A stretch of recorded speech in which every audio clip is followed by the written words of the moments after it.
हे पक्षीराज, सबका यही विचार है कि राम के चरणों में प्रेम करना चाहिए। शिव अज सुख संकादिक नारद, जे मुनि ब्रह्म विचार विशारद।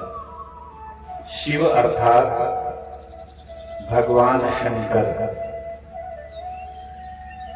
भगवान शंकर ब्रह्म ज्ञानियों में एक थे। हम आप दो चार योग करते हैं, या कितने आदमी योग को जानते भी नहीं हैं, अध्यात्म से जुड़े हैं लेकिन योग को नहीं जानते। बहुत आदमी तो योग का नाम सुन करके ही डर जाते हैं।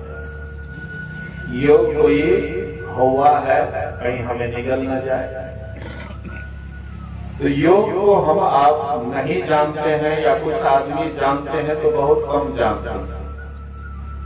लेकिन भगवान शंकर 1.25 लाख योग करने वाले, एक दो नहीं 1.25 लाख योग किए हुए थे, और 1.25 लाख योग में निष्णात थे।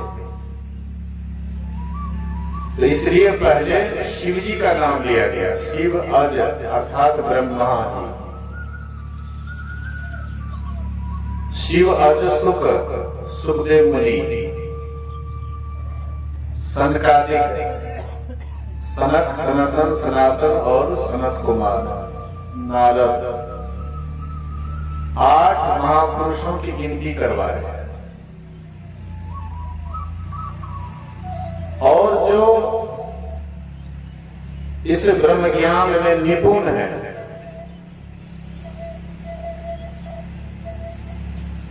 ऐसे पहुंचे हुए महापुरुष संत भी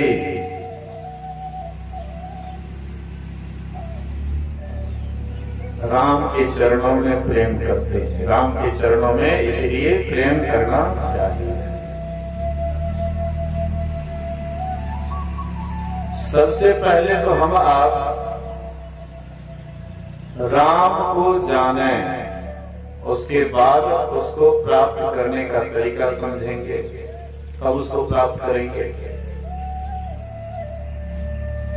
हम आप जैसे राम का नाम लेते हैं तो सीधा हम लोगों को ख्याल हो जाता है कि महाराज दशरथ के यहाँ राम जी जो आए हुए थे, उसी के चरणों में प्रेम करना चाहिए। जैसे राम के चरणों में प्रेम कहते हैं, सीधा वहीं पर ख्याल चला जाता है।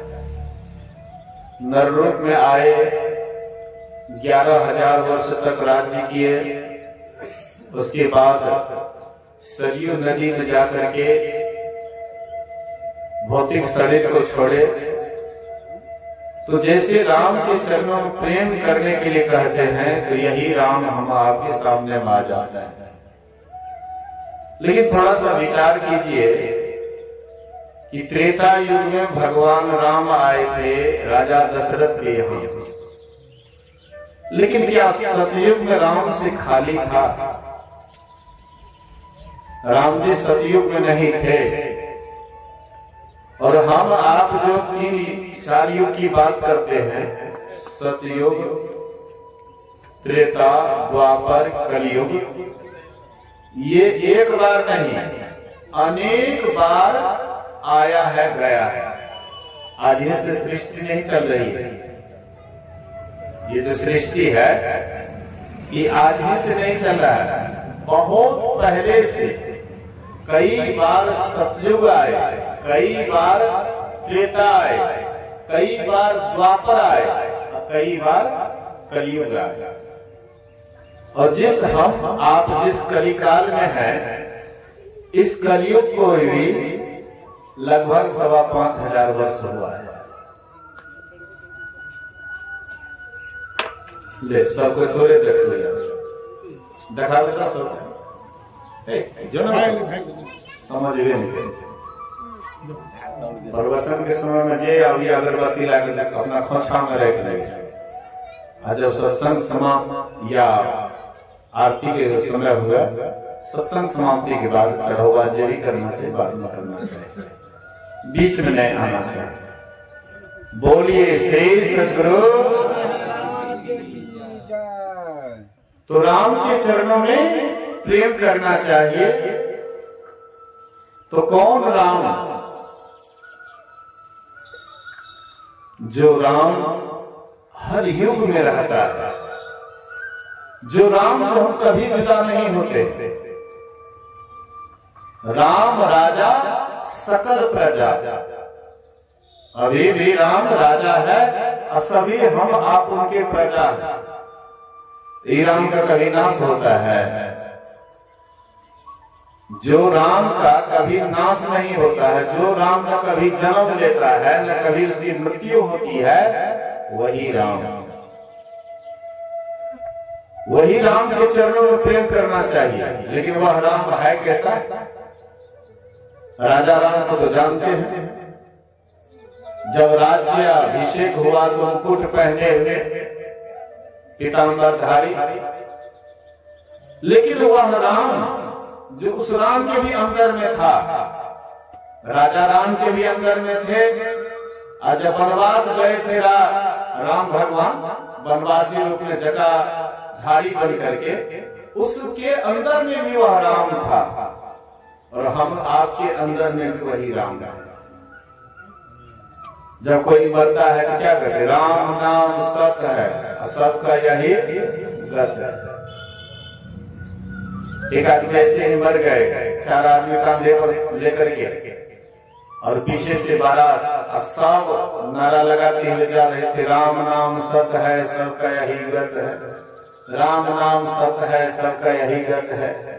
उधर से एक महात्मा जी आ रहे थे।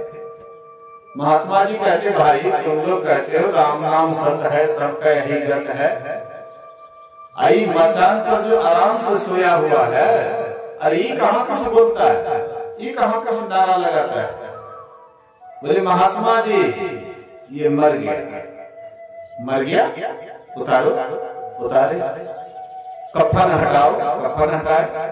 अरे सब कुछ तो देखते करते, आंख है, कान है, नाक है, मुंह है, सब कुछ दिखाई पड़ता है। तो मर क्या गया? राम नाम सत है। जो राम का अंश था वही सत हो गया। मृत्यु सत है और जीवन असत है। लेकिन हम लोग जीवन को सत मानते हैं और मृत्यु को असत मानते हैं। मृत्यु को झूठा मानते हैं और मृत्यु सत है। मरना सत है, जीवन ही असत्य है। बोलिए श्री सद्गुरु। एक बार मैं भ्रमण के क्रम में बेसा गया था।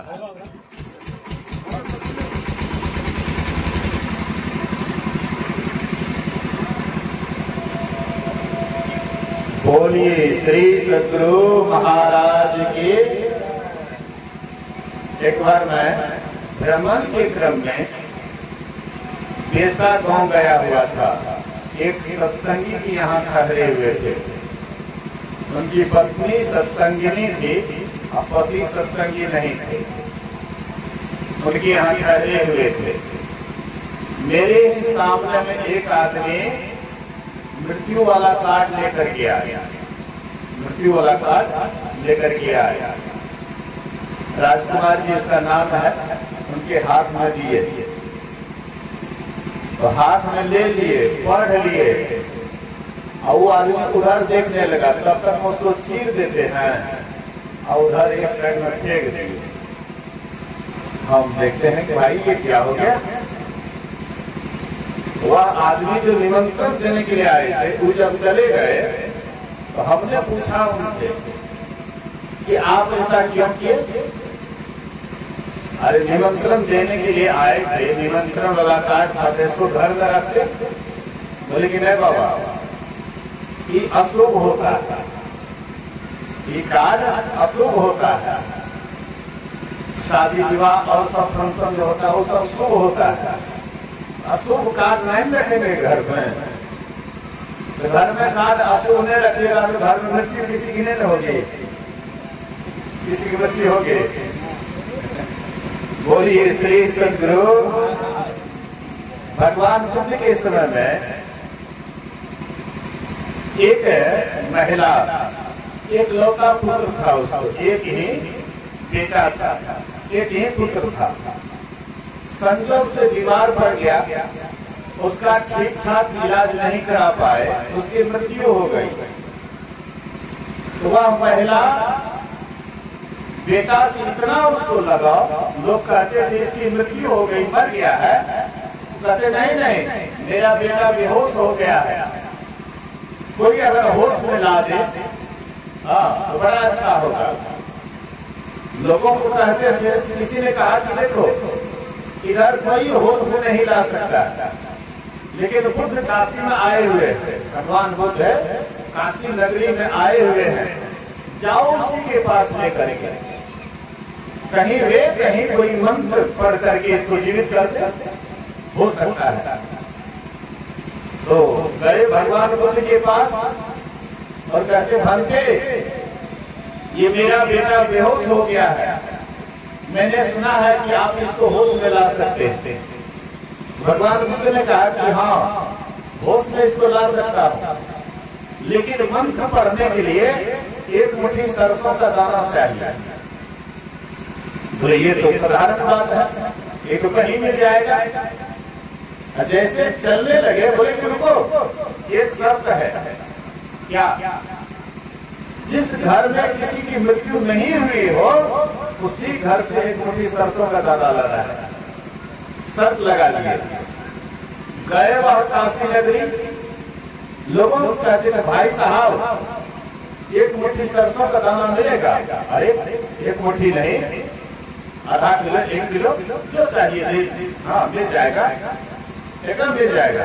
भाई साहब एक बार तो, बोले क्या आपके घर में किसी की मृत्यु नहीं हुई है?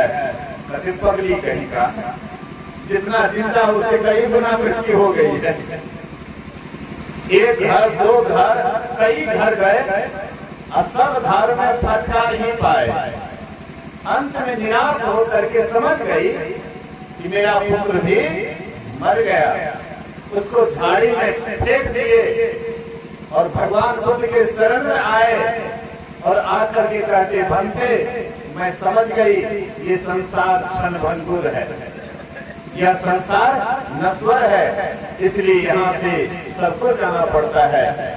बोले कि हाँ आज तुमको सही ज्ञान हुआ है, आज तुमको सही ज्ञान हुआ है, ये संसार क्षण भंगुर है, यहाँ से सबको जाना पड़ता है। तो महात्मा जी कहते हैं कि क्या मर गया? बोले कि इसमें जो राम का अंश था वही सत्य हो गया, वही उसकी मृत्यु हो गई। सबको इसी तरह से एक दिन मचान पर ही चढ़ करके जाना पड़ेगा, चाहे कितना बड़ा लाट साहब हो। हाँ, हम शाही बाबा को देखे थे, लकड़ी का बनाए हुए थे बहुत सुंदर ढंग से, तो वहां पर मजदूर वगैरह था, व्यवस्था थी सब कुछ का, तो बढ़िया से बना दिए। चचरी का नहीं बना करके लकड़ी का बनाए, लेकिन जाना तो पड़ा। वहां पर ले तो गए और चलाए तो सही। अरे हम लोगों के जैसे लकड़ी, हाँ मतलब जो है बढ़िया बढ़िया लकड़ी थे, और ज्यादा हाँ घी वगैरह डाल करके चलाए।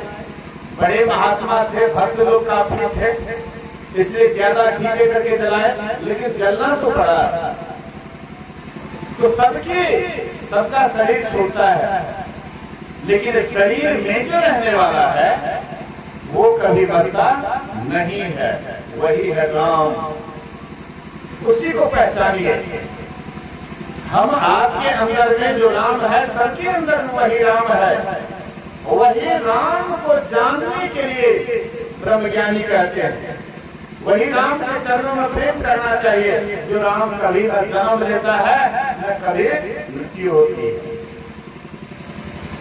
अजन्मा है, अगोचर है, सर्वव्यापक है, सर्वव्यापकता के भी परे है, उसे ही सर्वेश्वर सर्वाधार मानना चाहिए। वह राम के चरणों में प्रेम करना चाहिए। श्रुति पुराण सदग्रंथ कहाही, रघुपति भगति बिना सुख नाही। श्रुति पुराण, वेद पुराण, सदग्रंथ ऐसा कहते हैं कि राम के चरणों में प्रेम करना चाहिए। वेद का एक नाम श्रुति भी है। श्रुति क्यों है? वेद तो वेद है ही, वेद का नाम श्रुति क्यों है? इसलिए कि पहले के लोग लिखा पढ़ी नहीं करते थे। अब आप जैसे कागज पर लिखते हैं, किताब में पढ़ते हैं, ना तो ये किताब था ग्रंथ के रूप में और ना ही कोई कॉपी कलम था।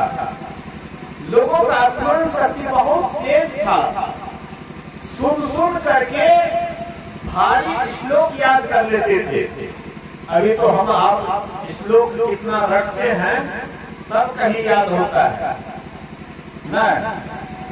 गीता का श्लोक आप पारंपरिक श्लोक को बहुत रखिएगा तब कहीं एक आध श्लोक आपको याद होगा। लेकिन पहले जमाने में विद्यार्थी का इतना दिमाग तेज था, स्मरण शक्ति तीव्र था कि गुरु जी एक बार श्लोक कह देते थे, ये सुन लेते थे तो कंठस्थ हो जाता था। तो ये स्मरण शक्ति कमी होने के कारण ऋषियों ने सोचा, मुनियों ने सोचा कि कहीं ये ज्ञान लुप्त न हो जाए। इसीलिए पहले तालपत्र पर इसको लिखते थे। बहुत हाल फिलहाल में ये कॉपी कलम बना है, नहीं तो हम लोग भी लिखना लिखते थे इंक में डुबा करके तब कागज पर लिखते थे। मतलब ये कॉपी कलम का बहुत इधर व्यवस्था हुआ है, नहीं तो पहले के लोग इंक में डुबा करके लिखते थे। तो ऐसे ही कहते हैं यही ज्ञान को रखने के लिए, अमानत रखने के लिए यह व्यवस्था किया गया। गुरु महाराज जी कहते थे कि अभी भी कुछ ऐसा ज्ञान है जो संत महापुरुषों के मस्तिष्क में है, किताब में नहीं दिखाई पड़ता है, लेकिन महात्माओं के मस्तिष्क में है। हम आप नाम सुने होंगे स्वामी दयानंद सरस्वती का। स्वामी दयानंद सरस्वती के परिवार में किसी की मृत्यु हो गई। मृत्यु हो गई, उनसे ज्यादा उसको लगाव था, ज्यादा स्नेह था। आपको जिससे ज्यादा लगाव हो और अचानक उसकी मृत्यु हो जाए तो हमारे दिल दिमाग में बहुत जबरदस्त ठेस पहुंचता है। अपनापन होने पर अनेक पराया है तो कोई खास नहीं, हल्का फुल्का जाएंगे, थोड़ा सा उसको संतावना दे देगा, अच्छा क्या कीजिएगा, हाँ जाना था। लेकिन अपने पर जब गिरता है तो सब ज्ञान लुप्त हो जाता है। दूसरे पर पड़ता है तो सब ज्ञानी हो जाता है। अपने पर पड़ता है, अपने परिवार पर पड़ता है, कोई स्वजन हम आपसे गुजर जाता है जिससे हम खूब प्रेम करते हैं तो बहुत हृदय में धक्का पहुंचता है। वही हो गया दयानंद सरस्वती को। तो वे लोगों से पूछते थे कि मेरे को बता दो मैं कौन हूँ। कोई कहते इसका दिमाग अपने स्वजन छोड़ गया है, दिमाग इसका काम नहीं करता है, इसलिए पागल वाली बात करते, मेरे को बता दो। अरे मेरे को तुमको क्या बताएंगे, तुम फलाना हो, तुम दयानंद हो, तुम श्याम हो, तुम राम हो, तुम कृष्ण हो, तुम मोहन हो, यही तो कहेंगे। अरे मेरे को बता दो, तुमको क्या बताएंगे, तुम फलना हो। और जो कुछ अध्यात्म ज्ञान के जानते थे वे कहते थे अरे कुछ ज्ञान की बात कर रहा है, हाँ कुछ ज्ञान की बात कर रहा है। अब कुछ उससे भी जो विशेष थे कहते थे अपने में खोज अपने को पाएगा। तो ऐसे ही खोजते खोजते किसी से भी सही प्रश्न का उत्तर नहीं मिला। एक विद्यानंद स्वामी थे जो आंख से अंधे थे। वे दरवाजा खटखटाए, दरवाजा लगी हुई थी, दरवाजा खटखटाए, अंदर से आवाज होता कौन। दयानंद सरस्वती कहते हैं यही जानने के लिए आया हूं कि कौन हूं मैं। मैं कौन हूं यही जानने के लिए आया हूं। बोले आओ बेटा, मैं तुम्हें अपने आप का ज्ञान बताऊंगा, तुम्हारा ज्ञान बताऊंगा कि तुम कौन हो। दरवाजा खोले, दयानंद सरस्वती गए विजयानंद स्वामी के पास और उसको तब ये आत्मा का ज्ञान दिया। कहने का आशा है, मतलब है कि हम आप कौन हैं, हाँ, इसका ज्ञान जब तक अपने में नहीं खोजेंगे तब तक नहीं मिलेगा। तो श्रुति पुराण सदग्रंथ कहा है, रघुपति भगति बिना सुख नहीं। जब तक रघुपति की भक्ति नहीं करोगे, जब तक प्रभु की भक्ति नहीं करोगे, तब तक सुख नहीं मिलने वाला है। कमठ पीठ जामहि बरुपारा, बंध्या सुख बरुकाहु ही मारा। चाहे बांझ का बेटा किसी को मार डाले, चाहे कछुए के पीठ पर बाल जम आवे, मैं इसको मान सकता हूं, लेकिन जब तक यह जीव राम का भजन नहीं करेंगे तब तक इसको सुख नहीं मिल सकता है। अब हम लोग विचार करें, बांझ का बेटा किसी को मार डाले, बांझ है तो फिर बेटा कहां से हो गया, अब बेटा हो गया फिर बांझ कहां रहा। सुनने में आता है कि महाराज दशरथ को जब तक संतान नहीं था, राम लक्ष्मण भरत शत्रुघ्न नहीं था, बांझ कहलाते थे। और सुबह सुबह जब वे रास्ते से चलते थे और कोई प्रजाजन उसको देख लेते थे, राजा था मुंह पर तो नहीं बोलते थे, लेकिन पीछे में बोलते थे, अरे आज का जतरा अशुभ हो गया, बांझ आदमी का दर्शन हो गया, आज का जतरा अशुभ हो गया। मुंह पर नहीं, राजा है ना, मुंह पर नहीं, लेकिन पीछे में बोलते थे कि आज का जतरा अशुभ हो गया, बांझ आदमी का दर्शन हो गया। लेकिन कब तक? जब तक चारों भाई इसके यहाँ नहीं आए तब तक न। जब चारों भाई के यहाँ आ गए तो कोई बांझ कहेगा। गोस्वामी तुलसीदास जी का कहना है कि असंभव काम संभव हो जाए, जो होने वाला काम नहीं है वो अभी हो जाए, मैं इसको मान सकता हूँ, लेकिन जब तक यह जीव राम का भजन नहीं करेंगे और तब तक कहेगा कि हमको सुख शांति मिल जाए, कदापि नहीं। चाहे कछुए की पीठ पर बाल जमा, कछुआ का पीठ बड़ा कठोर होता है, उस पर बाल जमना असंभव है। कछुआ डर कब तक उसको रहता है, जब तक वो बाहर में हाथ मुंह आदि निकाले हुए रहते हैं, और जैसे खोखला में समेट लिए तो बिल्कुल निडर हो जाता है। एक सियार और कछुए में दोस्ती थी, मित्रता थी। तो सियार दिल से निकलता था, इधर पानी तालाब था, उससे कछुआ निकलता था, और दोनों मित्र आपस में दिल की बात करते थे। मित्र कैसे हो, कैसे रहना हो रहा है, परिवार का समाचार, कैसे आपस में मेल है, क्या है नहीं है, जो होता है घर परिवार का, आपस में बातचीत खूब बढ़िया से दिल की बात करते थे। एक बार ऐसे ही बातचीत कर रहे थे, अचानक शेर आ धमका। जैसे शेर आया, दहाड़ मारे जोर से, तो पंडित जी तो बड़ा तेज होता है, सियार तो बड़ा तेज होता है, तुरंत वह दिल में घुस गया। आई बेचारे तो इसका छोटा छोटा पैर, धीरे धीरे चलने वाला जीव, पानी थोड़ा तालाब थोड़ा सा दूर था, बेचारे जा रहे थे, तब तक में शेर आ गया, उसको जैसे मुंह में ले लिया। मुंह में लिया तो कड़ा लगा, फिर उसको निकाल दिया, कड़ा लगता है, फिर मुंह में ले लिया, फिर दबाया, कड़ा लगा, फिर छोड़ दिया। 3-4 बार ऐसे पकड़ा छोड़ा, तो पंडित भीतर से देख रहा था उलट करके, बोले कि राजा साहब ऐसे नहीं खाया जाएगा। बोले कैसे?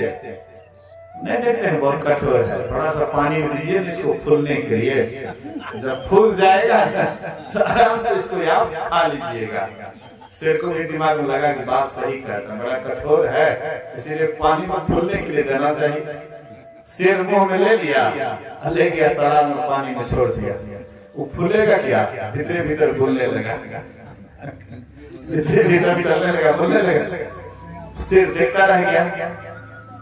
मेरे कहने का ये आशय था कि उसका पीठ बहुत कठोर होता है, उस पर बाल जमना असंभव है।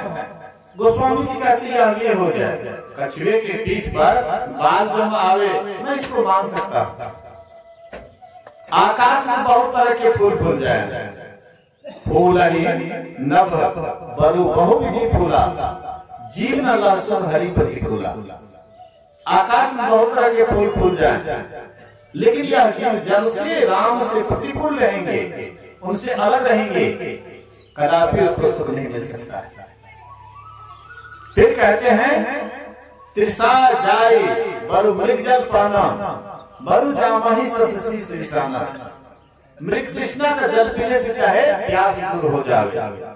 मृग तृष्णा का जल किसको कहते हैं? बोलिए श्री सद्गुरु। मृग तृष्णा जब आप बैसाख जेठ की गर्मी में मरुस्थल राजस्थान में जाइएगा तो काफी चिलचिलाती गर्मी होती है। जब बालू के तरफ देखिएगा, छटछटिया बालू छटछट करता रहता है और उस पर जो सूरज का किरण पड़ता है तो लगता है कि पानी का हिलोरा चल रहा है, पानी का रेत चल रहा है। हाँ, मृगा के मन में वही भ्रम हो जाता है कि पानी का हिलोरा चल रहा है। मरुस्थल में तो पानी जल्दी मिलता नहीं है, मृगा प्यास से व्याकुल रहता है और देखता है बालू के रेत को तो लगता है कि आगे में पानी जरूर है, दौड़ती है, जोर से दौड़ती है, वहां जाती है तो पानी नहीं है, फिर रुक जाती है, फिर आगे देखती है, ओ आगे पानी है। दौड़ते दौड़ते उसका प्राण भले ही अंत हो जाए लेकिन प्यास कभी बुझने वाला नहीं। इसी को कहते मृग तृष्णा, मृग वाला जल। हाँ, कहते हैं कि मृग तृष्णा के जल से चाहे आपकी प्यास दूर हो जाए लेकिन होने वाला नहीं है। गोस्वामी जी कहते हैं आप ये हो जाए, लेकिन अगर कोई जीव कहेगा कि परमात्मा की भक्ति किए बिना हम सुख को प्राप्त कर लेंगे, कहते कदापि नहीं। अंधकार बरु रवि ही न सावे, राम विमुख न जीव सुख पावे। हिमते प्रगट अनग बरु होई, विमुख राम सुख पाव न कोई। गोस्वामी जी कहते हैं हिमालय से अग्नि प्रकट हो जाए मैं इसको मान सकता हूँ, लेकिन जीव राम से विमुख होने पर कदापि सुखी नहीं हो सकता। अंधकार सूरज को नष्ट कर दे। एक बार अंधकार गए ब्रह्मा जी के पास, ब्रह्मा जी से कहते हैं कि आप सबको सृष्टि किए हैं, सबको बनाए हैं, लेकिन पता नहीं सूरज का हमने क्या बिगाड़ा, ये मेरे पीछे लगा रहता है। यहां से मैं भारत आता हूँ, भारत मेरा पीछा करते रहता है, यहाँ से भाग करके इंग्लैंड जाता हूँ, अमेरिका जाता हूँ, लेकिन ये मेरा पीछा नहीं छोड़ता है। हमने उसका क्या बिगाड़ा है? हमने कुछ उसका बिगाड़ा है या कोई दुश्मनी का बदला क्यों वैसा कर रहा है? आप थोड़ा उसको समझा दीजिए। ब्रह्मा जी कहते अच्छा ठीक है तुम जाओ, मैं अभी सूरज को बुलाता। अंधकार चले गए, सूरज को बुलाए, कहते हैं कि तुम अंधकार के पीछे क्यों पड़े हो जी जान लगा करके? अरे तुम्हारा क्या बिगाड़ा है? उसको कौन जन्म का दुश्मनी का बदला तुम लेते हो? बेचारे परेशान है तुमसे भागते भागते। भगवान सूर्य कहते हैं कि आज तक हमने नहीं देखा कि अंधकार का भी कोई चीज है, अंधकार भी कोई चीज है, हम अभी तक नहीं देखे। हाँ हो सकता है भूलवश हमसे गलती होता हो, ठीक है हमारे सामने अंधकार उतर दीजिए, हम उससे क्षमा मांग लेंगे। यही करेंगे, हमसे गलती होती है तो हमारे सामने में आएगा तब ना हम क्षमा मांगेंगे, तो हमारे सामने में कर दीजिए, हम उससे गलती मांग लेंगे। तो भला सूर्य के सामने अंधकार आएगा? सूर्य का किरण जब नहीं सह सकता है तो सूर्य को कैसे सहेगा? इसीलिए यहाँ पर गोस्वामी जी कहते हैं कि अंधकार सूर्य को नष्ट कर दे, मैं इसको मान सकता हूँ, लेकिन जब तक यह जीव राम का भजन नहीं करेंगे तब तक इसका कल्याण होने वाला नहीं है। फिर कहते हैं बारी मथे घृत होई बरो, सिकता ते बरु तेज, बिनु हरि भजन न भवतरिये, यह सिद्धांत अपेल। कहते हैं बालू को पेड़ने पर तेल निकल आवे, पानी को मथने से घी हो जाए, मैं इसको मान सकता हूं। क्या बालू को जैसे हम लोग तोड़ी पेरते हैं, वैसे बालू को पेड़नी पर लेकर के पेड़े तो उसे क्या निकलेगा? बहुत होगा तो कुछ पानी का अंश निकल सकता है, कुछ पानी निकल सकता है, लेकिन हो सकता है बालू से थोड़ा बहुत पेड़ने पर थोड़ा बहुत पानी टपक सकता है, क्या उससे तेल निकलेगा? असंभव है। अब पानी को कितना ही मथानी पर मथिए, जहां पर बिल्कुल लाल पानी है, बिल्कुल छाली हो जाता है। कुछ बिहार में और नेपाल में ज्यादातर बहुत ऐसे जगह हैं कि थोड़ी देर पानी रखिए, ऊपर में लगता छाली की तरह जम जाता है। लेकिन क्या उसको आयरन को कितना हो हम मथानी पर दे करके मत है, क्या उससे घी हो सकता है? गोस्वामी जी कहते हैं कि मैं इसको मान सकता हूं तत्काल कि बालू को पेड़ने से तेल निकल जाए और पानी को मथने से घी हो जाए, मैं इसको तत्काल मान सकता हूं। लेकिन जब तक राम का कोई भक्ति नहीं करेंगे तब तक परम कल्याण नहीं हो सकता है। हम आप राम की भक्ति क्यों करें? हम आप राम की पूजा क्यों करें? राम को क्यों प्राप्त करें? इसलिए संत महापुरुष कहते हैं कि हम आप जहां हैं वहां पर सुखी नहीं है, यहाँ पर कोई सुखी नहीं है। हाँ, भले ही लोग कहता है कि हम गरीब हैं, फलाना आदमी धनी है, तो जरूर सुखी होंगे, लेकिन धनी के पास जाकर के पूछिए।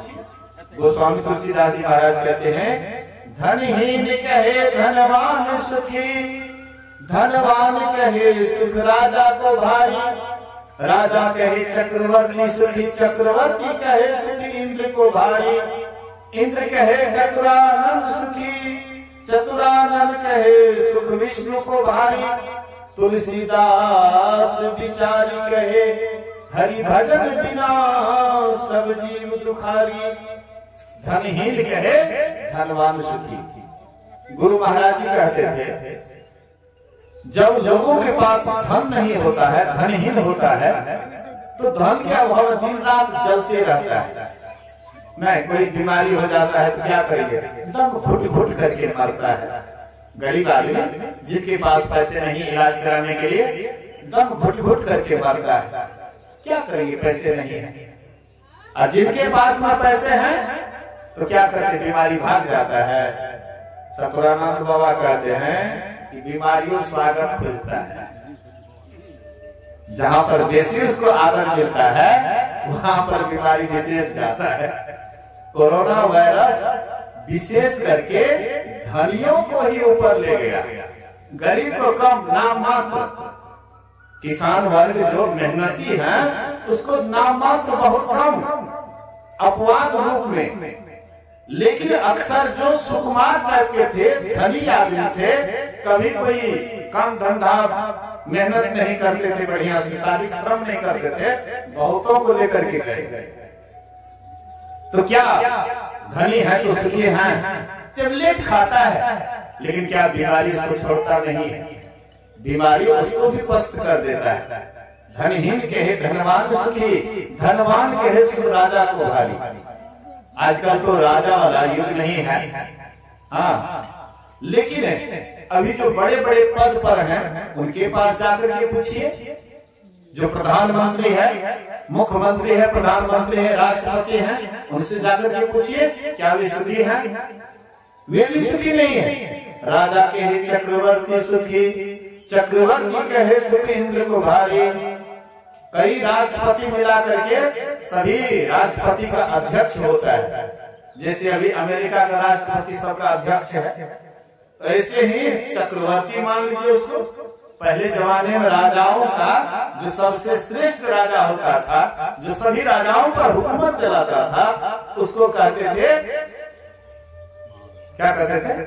चक्रवर्ती, सम्राट चक्रवर्ती कहते थे। ऐसे ही सभी राष्ट्रपतियों में जो सबसे श्रेष्ठ है, जो सबको अपना विचार देता है, सब उसके विचार को मानते हैं, तो उसको मान लीजिए। लेकिन चक्रवर्ती भी सुखी नहीं। गुरु महाराज कहते थे एक समय पृथ्वीराज चौहान चक्रवर्ती राजा यही भारतवर्ष का था। मोहम्मद गौरी उसके बाद कई बार चढ़ाई की, उनसे यही थोड़ा सा गलती हो गया था। बोलिए श्री सदगुरु। पृथ्वीराज चौहान से यही गलती हो गया कि जैसे उसको हराए उसी समय में उसको धराशाही कर देते, दोबारा फिर कभी चढ़ाई नहीं करता। लेकिन हरा दिया, छोड़ दिया। दया है, हिंदू धर्म में दया है, लेकिन मुसलमान में हाँ जानते हैं थोड़ा सा भी दया नहीं है। 4 भाई था औरंगजेब 4 भाई था। उनके पिताजी बीमार पड़े, उसका पिताजी बीमार पड़ा, खबर दिया बेटा को, बेटा मैं बीमार हूं। अब बेटा सब आपका इलाज कराएगा, लगे आपस में लड़ने के लिए कि हम राजा बनेंगे तो हम राजा बनेंगे। बड़ा बेटा था, क्या नाम था, दारा सिको। बड़ा बेटा का नाम था दारा सिको। कहां वो तख्त का राजा बनता, कहां बेरहमी के साथ उसको मार दिया गया। औरंगजेब राजा बना, लेकिन एक तरफ से कितने हिंदुओं को साफ किए, आज जिसको डर हो गया उस समय में सुन करके मुसलमान इस्लाम धर्म को कबूल कर लिया, वही सुन्नी मुसलमान हो गया। भारतवर्ष में सुन्नी मुसलमान अक्सर हैं। ये सब सुन करके हुआ है। यही जात में से, यही पचपनिया में से सुन करके डर से लोक लज्जा बचाने के लिए वे इस्लाम धर्म को कबूल कर लिए, इसलिए सुन्नी मुसलमान हो गया। तो उनमें दया नहीं होती है। जिसको भी पकड़ता था बस गर्दन, सिर से गर्दन को ही, अपना भाई को नहीं छोड़ा तो दूसरे को क्या छोड़ेंगे। यहाँ पर तो क्या कहना है, अरे कोई बात नहीं, हार मान लिया, छोड़ दो। यही उनसे गलती हो गया। 18वां बार मोहम्मद गौरी भारत पर चढ़ाई किए और इसको आंख से अंधे कर दिए गए। पृथ्वीराज चौहान को, जो सम्राट यहाँ का कहलाता था, जो सभी राजा जिनके आगे पीछे करते थे, जब तक इशारा नहीं होता था अपने आसन पर नहीं बैठते थे, गद्दी पर नहीं बैठते थे। इतना डर, इतना भय, लेकिन उसी को मोहम्मद गौरी जीत लिए, आंख से अंधे कर दिए गए। अब कई मन का जंजीर उनके गले में डाला गया। क्या यही सुख है? इसलिए गोस्वामी जी कहते हैं, राजा कहे चक्रवर्ती सुखी, चक्रवर्ती कहे सुख इंद्र को भारी। कहते हैं कि चक्रवर्ती सुखी है, बोले कि नहीं, इंद्र सुखी है। इंद्र से भी जाकर के पूछते हैं कि क्या आप सुखी हैं? इंद्र कहते हैं कि मैं भी सुखी नहीं। सुखी कौन? तो ब्रह्मा जी, जो संसार को पैदा करते हैं, वही सुखी हैं। अब ब्रह्मा जी के पास जब जाते हैं, उनसे पूछते हैं कि आप बिल्कुल सुखी हैं, आपके कोई दुख नहीं है?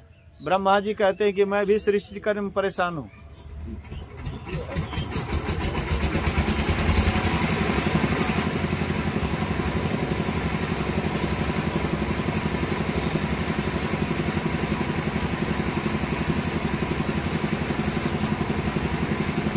बोलिए श्री सद्गुरु, बोलिए श्री सद्गुरु महाराज की। तो ब्रह्मा जी से पूछते हैं कि आप बिल्कुल सुखी हैं? ब्रह्मा जी कहते हैं कि मैं भी सृष्टि करने में परेशान हूँ, मैं भी सुखी नहीं। तो सुखी कौन? विष्णु भगवान, जो सबका पालनहार है, ये सुखी है। लेकिन तुलसीदास जी कहते हैं, तुलसीदास विचारी कहे, हरि भजन बिना सब जीव दुखारी। चाहे ईश्वर कोटि के जीव क्यों नहीं हो, चाहे ब्रह्मा विष्णु महेश के समान क्यों नहीं हो गए हो, लेकिन हरि भक्ति से अगर वह अलग है तो वे भी दुखिया ही दुखिया है। इसलिए कबीर साहब को कहना पड़ा ना, तन धर सुखिया कोई न देखा, जो देखा सो दुखिया हो। तन धर सुखिया कोई न देखा, जो देखा सो दुखिया हो। उदय अस्त की बातें कहा तो हम। साउंड का थोड़ा आवाज बढ़ाइए, साउंड का आवाज बढ़ाइए, साउंड का आवाज कम है। बोलिए श्री सद्गुरु। कबीर साहब कहते हैं तन धर सुखिया कोई न देखा, जो देखा सो दुखिया हो। तन धर सुखिया कोई न देखा, और जो देखा सो दुखिया हो। उदय अस्त की बातें कह तू सबका किया विवेका हो। जब से सृष्टि हुई है और जब तक प्रलय होगा, इसके बीच में जितने भी जीव हैं सबके सब दुखिया। तन धर सुखिया कोई न देखा, जो देखा सो दुखिया हो। बोलिए श्री सद्गुरु महाराज की जय। पंखा नहीं था तबे ठीक था, अब पंखा है तो इधर एक राती असर के लगा। बोलिए श्री सद्गुरु। उधर ध्यान मत दीजिए, ध्यान इधर दीजिए। ये सब तो ऐसे हैं, ठंडी गर्मी वर्षा ये सब आते रहता है। भगवान कृष्ण कहते हैं कि जो ठंडा गर्मी वर्षा ये सबसे ऊपर उड़ जाते हैं, वही स्थित प्रज्ञ होता है। तो मैं आपको ये नहीं कहूंगा कि सबको छोड़ दीजिए, धूप में जाकर के बैठ जाइए, चारों तरफ से 4 गो धुनी लगा दीजिए और शरीर को खूब तपाइए। ये मैं नहीं कर रहा हूँ, व्यवस्था के अनुसार चलिए, लेकिन जो व्यवस्था उसी में आप संतुष्ट हो जाइए। विशेष का मान कीजिएगा, आप कहीं भी संतुष्ट नहीं रह पाइए। जितना कम इच्छा आपके अंदर रहेंगे, उतने अपने को आप सुखी पाएंगे, और जितना अधिक इच्छा कीजिएगा संसार में, उतना आप दुखिया बनिएगा। कबीर साहब कहते हैं घाटे बाढ़े सब जग दुखिया, क्या गिरी बैरागी हो। सुखदेव आचार्य दुख के डर से, गर्भ से माया त्यागी हो। कहते हैं हाँ, घाटे बाढ़े सब जग दुखिया, क्या गृही बैरागी हो। क्या घर गृहस्थी में रहने वाला बैरागी सुखी हो सकता है? पूछिए तो बिंदु मुआ को क्या हर है। बोलिए श्री सद्गुरु महाराज की जय। पत्नी को बोले दीक्षा ले लो, दीक्षा ले लो, बाल बच्चा की शादी के ना है।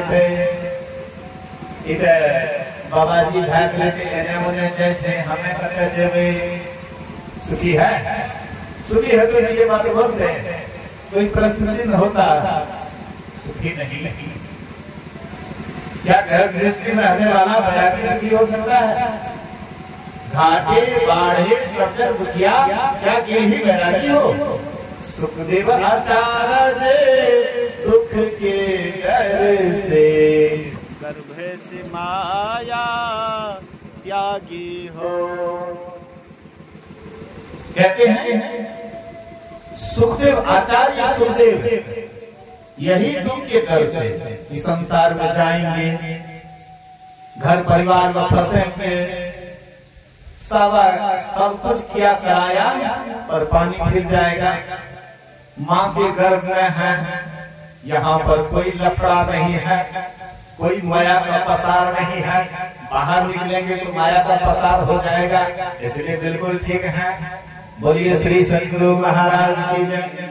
हम लोग भी सोचेंगे सुखदेव मुनि की तरह कि हम लोग भी माँ के गर्भ में थे तो बहुत ठीक थे। अरे वे आत्मज्ञानी थे, वे आत्मा को जानते थे, आत्मज्ञानी थे, इसलिए माँ के गर्भ में रहने के लिए ही चाहते थे, बाहर निकलूंगा माया पछाड़ देगी। हम आप तो जैसे यहाँ पर गवार, वैसे गर्भों में गवारे, जैसे यहाँ बेहोश वैसे गर्भों में बेहोशे थे। होश में अभी भी हैं क्या? हम आप अभी भी होश में नहीं हैं। होश में चले जाएंगे तो फिर माया का पसार नहीं होगा, फिर माया का थपेड़ा नहीं लगेगा, माया का धक्का नहीं लगेगा, सुख दुख के पीछे नहीं पड़ेंगे। सुख दुख के पीछे पड़े हैं इसका मतलब माया का, हाँ, हम आपको सुख दुख हो रहा है। लेकिन सुखदेव जी महाराज ज्ञानी थे, इसलिए कहते हैं आचार्य सुखदेव माँ के गर्भ से माया को त्यागे हुए थे कि नहीं मैं माँ के गर्भ से निकलूंगा, नहीं हमको माया पछाड़ेगी। लेकिन कब तक? हम आप लोग 9-10 महीना बेहोश थे, नहीं जानते थे, इसलिए 9-10 महीना। सुखदेव मुनि जानते थे, ज्ञानी आदमी थे, 12 बरस तक माँ के उदर में ही छिपे रहे। 12 बरस है कोई है, किसी के पास है दम। योगी थे, 12 वर्ष का कितना बड़ा हुआ होगा, लेकिन उतना बड़ा नहीं, शरीर को छोटा करके रखे हुए। हाँ, तब मैं माँ के गर्भ में थे। 12 वर्ष का बच्चा कहीं रहेगा माँ के गर्भ में, लेकिन माँ के गर्भ में था। योगी थे, अपने शरीर को हाँ छोटा बड़ा करके रखे थे, लेकिन कितना हो छोटा हो। लेकिन माँ 12 वर्ष तक जो 9-10 महीना ढोने में परेशान हो जाती है, और 12 वर्ष तक गर्भ को ढोए, माँ भी कैसी धैर्यवती थी, कितने सहनशील थी। बेटा के हित में माँ भी कभी दोष नहीं थी बेटा को। सुखदेव आचार्य माँ के गर्भे में छिपे हैं और कहते मैं यहीं पर ठीक हूँ। लेकिन व्यासदेव जी महाराज के शिष्यों ने कहा कि कब तक माँ को कष्ट दीजिएगा, अब तो कम से कम बाहर निकलिए, 12 वर्ष हो गया है, अब निकलिए। प्रार्थना किए, प्रस्तुति किए। उसके बाद सुखदेव मुनि जैसे माँ के उदर से बाहर निकले और सीधे जंगल की ओर चल दिए। बोलिए श्री सदगुरु। हम लोग क्या करते हैं, जन्म लेते हैं, घरे परिवार को अजरा जाते हैं। उनके पास में ये ज्ञान था, यहाँ लिपटूंगा, परिवार में लिपटूंगा, घर में लिपटूंगा, इसी में लसक करके हाँ मैं उस मंजिल को प्राप्त नहीं कर पाऊंगा। इसलिए जैसे जन्म हुआ सीधे चल देते जंगल की ओर। व्यासदेव जी महाराज कहते बेटा बेटा बेटा कहाँ जा रहे हो? अरे बेटा सुनो तो। कहते क्या बात है पिताजी? जैसे हम बाल बच्चे के साथ रहते हैं, घर पर गृहस्थी में रहते हैं, वैसे तुम भी रहो, बाल बच्चे के साथ रहो, घर गृहस्थी बसाओ और परमात्मा का भक्ति भी करो। सुखदेव जी महाराज कहते हैं पिताजी आप बिल्कुल ठीक कहते हैं, लेकिन मैं एक कथा कहता हूँ सुनिए।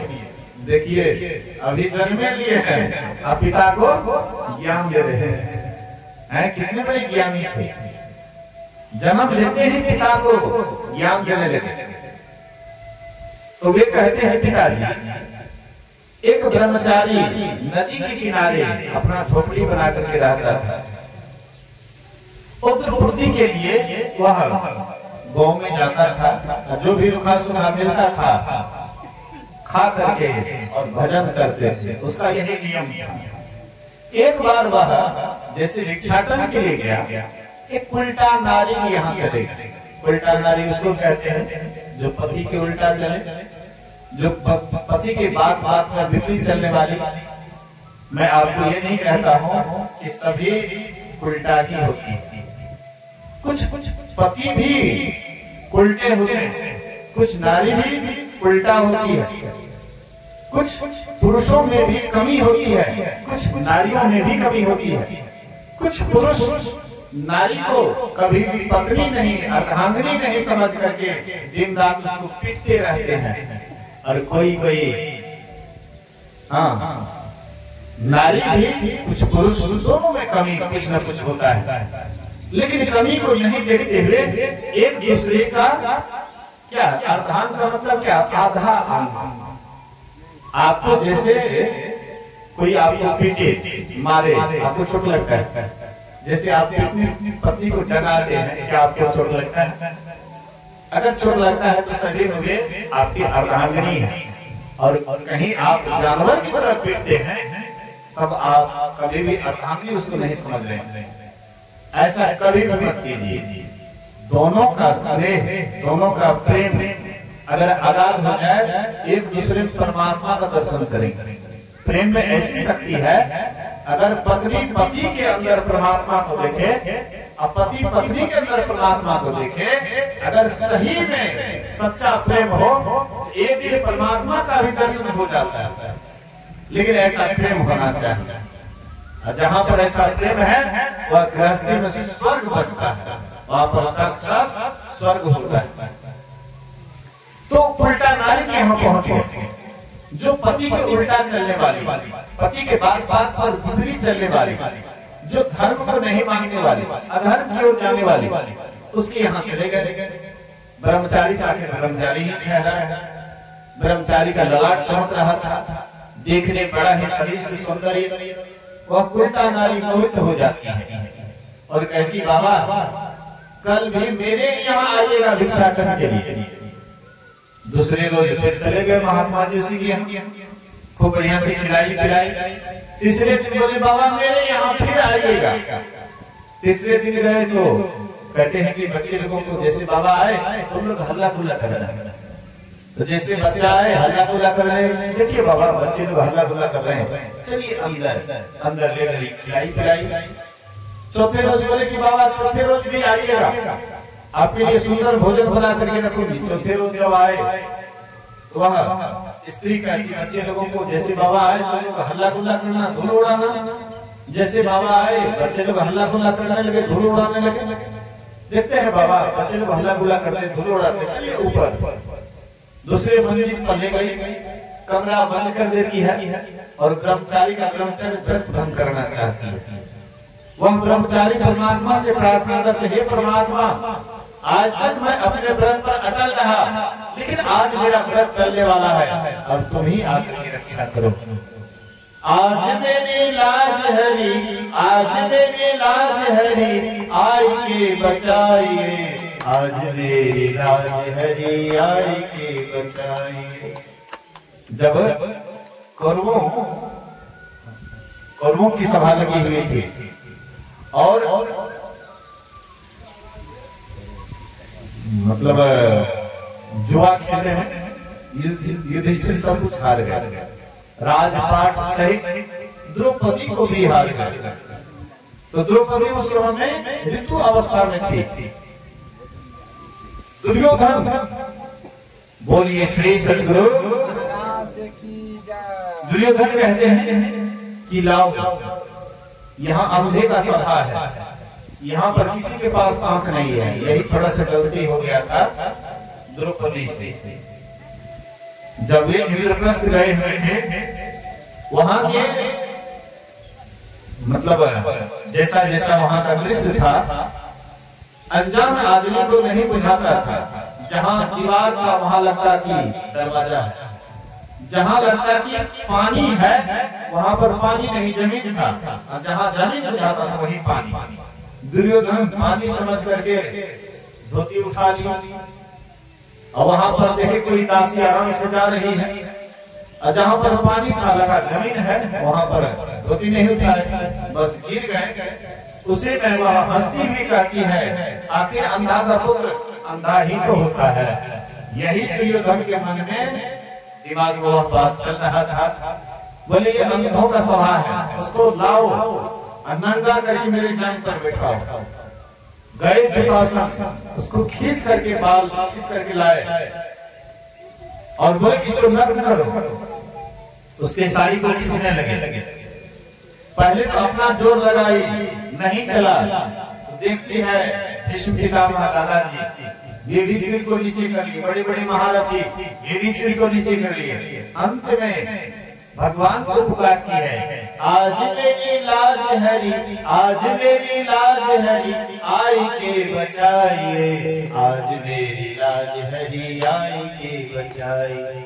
कौरवों की सभा बीच जुड़े सब लोग नी, कौरवों की सभा बीच जुड़े सब लोग नी, खींच रही चीर मेरी, खींच रही चीर मेरी, आई के बचाइए, आज मेरी लाज हरी आई के बचाइए।